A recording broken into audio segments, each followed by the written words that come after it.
In today's video, I'm going to teach you how to copy a table from Perplexity and move it into Google Docs for further editing and use. If you've ever found yourself needing to copy tabular data but were unsure of how to do it efficiently, you'll find this tutorial incredibly helpful. Let's start by opening your web browser and heading over to Google. Once you're on the Google homepage, type the word Perplexity into the search bar. This is a straightforward but crucial step because it leads us directly to the content we need. Now, hit Enter and you'll be brought to the search results page. From here, your next move is to click on the link for the Perplexity website, which should be prominently displayed in your search results. With Perplexity now open, you'll want to think about the table you need.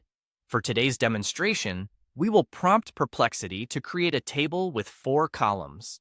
This setup often works well for a range of data needs, but feel free to customize it based on what you're specifically looking for. Once your prompt is typed in, simply hit the Submit button. This seamless action prompts Perplexity to generate the table for you. Upon generation, you will see the table displayed on your screen.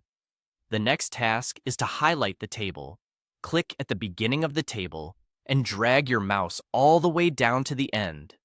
Once highlighted, use the keyboard shortcut Ctrl+C or Command+C on a Mac to copy the table to your clipboard.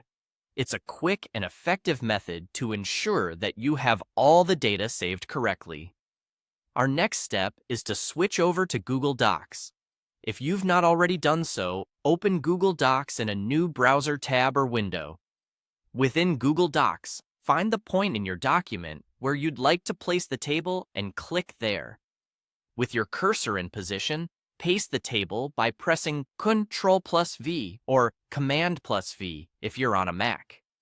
The table now appears in your Google Doc. The final piece of the puzzle is to do some necessary editing. Sometimes the formatting may not translate perfectly, or you might just have some specific tweaks you want to make. This could involve clearing any unwanted formatting, adjusting column widths, or making corrections to fit your needs. This step is more about personalization, ensuring the table fits seamlessly into your document and serves its intended purpose. And there you have it. You've successfully copied a table from Perplexity and transferred it to Google Docs. Mastering these steps will undoubtedly streamline your workflow whenever you need to manage tabular data across platforms. I hope you found this tutorial helpful, and we'll see you in the next video.